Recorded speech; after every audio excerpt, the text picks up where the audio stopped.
बोलो जयकारा बोल मेरे श्री गुरु महाराज की जय। साचे दरबार की जय। संतों की कथा। पाप करने के बावजूद मिल सकता है मोक्ष। अजामिल की यह कथा बताती है मुक्ति पाने का रहस्य। हिंदू धर्म के पौराणिक कथाओं में कई ऐसी कथाएं हैं जिसके जरिए लोग कई बातें सीख सकते हैं, उनसे प्रेरणा ले सकते हैं, धर्म के मार्ग पर चल सकते हैं और अपने पाप से भी मुक्ति पा सकते हैं। ऐसी ही एक कथा है अजामिल की। अजामिल ब्राह्मण जिसका वर्णन श्रीमद् भागवत पुराण में है। यह कथा बताती है कि किस प्रकार धर्म से भ्रष्ट होने के बावजूद एक अच्छा कर्म आपको मोक्ष तक दिला सकता है। कथा के अनुसार अजामिल एक सदाचारी और सद्गुणों वाला ब्राह्मण था जो कन्नौज में रहता था। वह धर्मपरायण और सच्चा हृदय वाला व्यक्ति था। एक बार अजामिल जब जंगल से घर लौट रहा था तो रास्ते में उसने एक व्यक्ति को मदिरा पीकर एक वैश्या के साथ विहार करते देख लिया। यह सब देखकर उसका मन विचलित हो गया और अब वह मन ही मन उस वेश्या के बारे में सोचने लगा, उसे पाने की कामना करने लगा। उस वेश्या का साथ पाने के लिए और उसे प्रसन्न करने के लिए वह उस पर अपनी संपत्ति लुटाने लगा। धीरे धीरे उसने अपने पिता की भी सारी संपत्ति उस पर लुटा दी और अपनी नवविवाहिता पत्नी का भी त्याग कर दिया। अजामिल अब पूरी तरह से धर्म से विमुख हो चुका था। एक बार कुछ साधु उसके गांव में आए और उसके घर पर रात्रि में विश्राम करने की इच्छा जताई। अजामिल ने उनसे सोने और खाने का प्रबंध कर दिया और उनका पूरा सेवा और सत्कार किया। जब सुबह सभी संत तैयार होकर जाने लगे तो अजामिल ने उनसे क्षमा मांगी और कहा कि मैं कोई भगवान का भक्त नहीं हूँ, बल्कि मैं तो एक महापापी हूँ और मैं वेश्या के साथ रहता हूँ।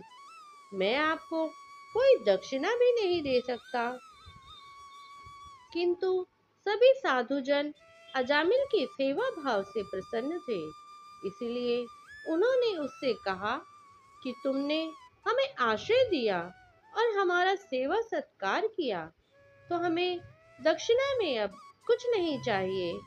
लेकिन अगर तुम अपना कल्याण चाहते हो तो बताओ, तुम्हारे घर में कितने बच्चे हैं?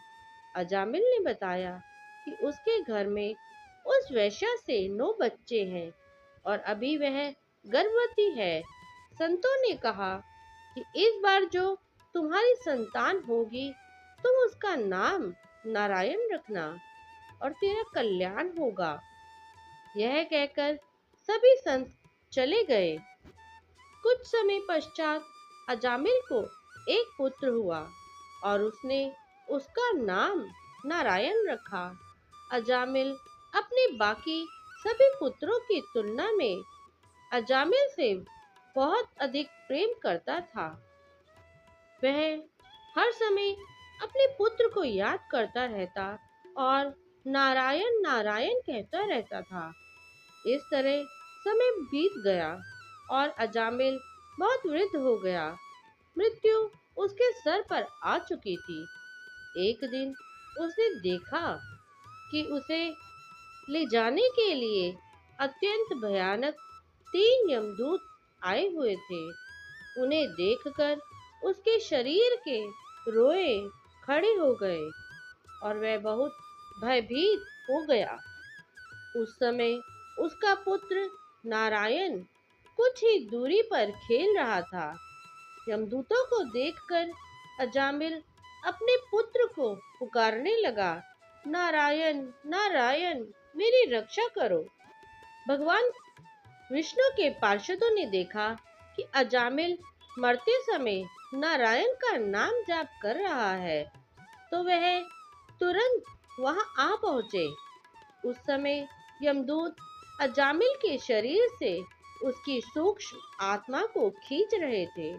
भगवान विष्णु के दूतों ने तुरंत यमदूतों को ऐसा करने से रोका।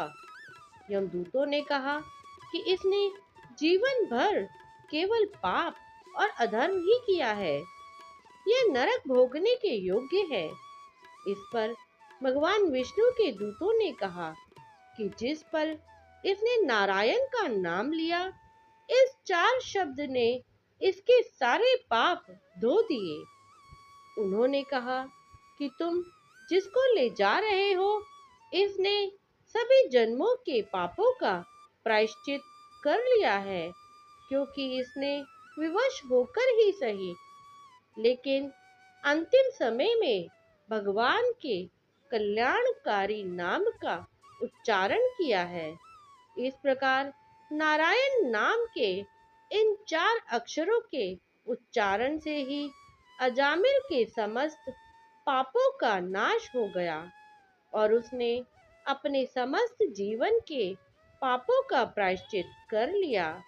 अपने अंतिम समय में उसने नारायण का नाम लिया और मोक्ष की प्राप्ति की। बोलो जयकारा बोल मेरे श्री गुरु महाराज की जय, साचे दरबार की जय। सौभाग्यशाली गुरुमुखो, आज का ये वीडियो यदि आपको अच्छा लगा हो तो इस वीडियो को लाइक कीजिए, ज़्यादा से ज़्यादा इसे शेयर कीजिए और यदि आपने अभी तक इस चैनल को सब्सक्राइब नहीं किया है तो प्लीज़ इस चैनल को सब्सक्राइब कीजिए और कमेंट में जय सच्चिदानंद जी ज़रूर लिखें। जय सच्चिदानंद जी।